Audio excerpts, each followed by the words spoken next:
Pan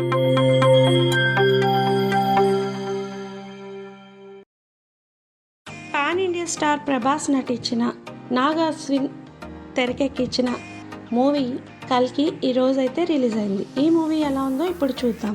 అసలు ఎవరు కల్కి? మన పురాణాలు, ఇతిహాసాల ప్రకారం ఈ ప్రపంచం ప్రమాదంలో పడిన ప్రతిసారి ఒక అవతారం వచ్చి ప్రజలను కాపాడుతూ ఉంటుంది. వాటిలో 10 అవతారాలను దశావతారాలుగా ఇప్పటికీ మనం పూజిస్తూనే ఉన్నాం.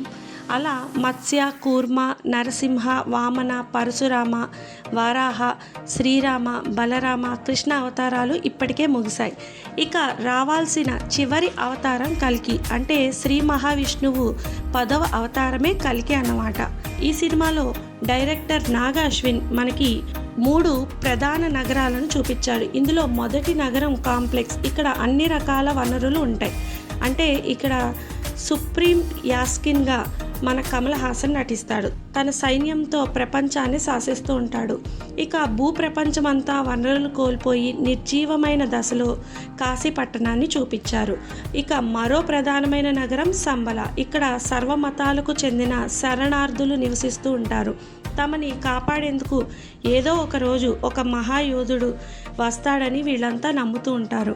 మరోవైపు కల్కి రాక కోసం మహాభారతం జరిగిన ద్వాపర యుగం నుంచి అశ్వత్థామ అంటే అమితాబ్ బచ్చన్ అన్నమాట ఎదురు చూస్తూ ఉంటాడు. ఇంకొక వైపు ఏం చేసి అయినా సరే అన్ని వనరులు ఉండే కాంప్లెక్స్లోకి వెళ్ళిపోవాలని భైరవ్ అంటే ప్రభాస్ ప్రయత్నాలు చేస్తూ ఉంటాడు. సరిగ్గా అదే సమయంలో దీపికా పడుకొని కడుపులో కల్కి పుట్టబోతున్నాడని యాస్కిన్ తెలుసుకుంటాడు. దీంతో ఆమెను తన దగ్గరికి తీసుకురావాలని తన సైన్యాన్ని ఆదేశిస్తాడు. ఈ విషయంలో సాయం చేస్తే కాంప్లెక్స్లోకి అనుమతిస్తానని భైరవకి యాస్కిన్ చెప్తాడు. అయితే దీనిలో ఎలాగైనా సుమతిని తీసుకురావాలని భైరవ బయలుదేరతాడు. అయితే కల్కిని కడుపున మోస్తున్న సుమతిపై ఈగ కూడా వాలకుండా రక్షిస్తానని మన అమితాబ్ బచ్చన్ అయితే మాటిస్తాడు. దీంతో అసలు భైరవ క్యారెక్టర్ ఏంటి, వీళ్ళిద్దరి మధ్య జరిగిన యుద్ధం గెలిచారా, ఎవరు గెలిచారు, వీళ్ళకి అసలు యుద్ధం జరిగిందా, ఇవన్నీ సినిమా చూసి తప్పకుండా తెలుసుకోవాల్సింది. ఫస్ట్ హాఫ్ అయితే చాలా అద్భుతంగా తీశారు.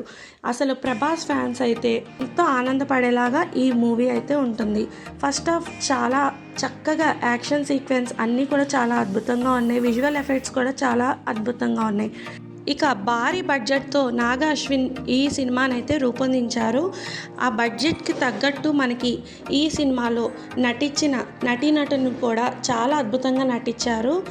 ముఖ్యంగా ప్రభాస్ యాక్టింగ్ అయితే చాలా అద్భుతంగా ఉంది. మరో అవెంజర్స్ని చూసినట్టుగా అనిపిస్తుంది. ఇక అమితాబ్ బచ్చన్ కూడా చాలా అద్భుతంగా నటించారు. దీపికా పదుకొనే, అలాగే శోభన, కమల్ హాసన్ యాక్టింగ్ అయితే మనం చెప్పనక్కర్లేదు. వాళ్ళ యాక్టింగ్ అయితే చాలా చాలా బాగుందండి. ఈ సినిమాలో వీళ్ళ యాక్షన్తో పాటు సీక్వెన్సెస్ అన్నీ కూడా చాలా అద్భుతంగా తెరకెక్కించాడు నాగ్ అశ్విన్. ఇక బ్యాక్గ్రౌండ్ విజువల్ ఎఫెక్ట్స్ అయితే భారీ అంచనాలతో మనం ఇంతకుముందు చూసిన సినిమాల్లో కన్నా ఇప్పుడు చూస్తే చాలా అద్భుతంగా మనకి సెట్ అయితే చాలా చాలా చాలా చాలా బాగుంటుందండి. ఒక ప్రపంచంలోకి తీసుకెళ్ళిపోయినట్టుగా ఉంటుంది. అంత చక్కగా చూపించారండి.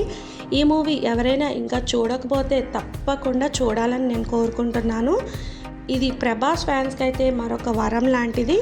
ఎప్పుడు నుండో ప్రభాస్ మనకి చాలా హిట్స్ కోసం ఎదురు చూస్తున్న సమయంలో ఈ కల్కి అయితే మంచి హిట్ ఇస్తుందని నేనైతే చెప్తున్నాను.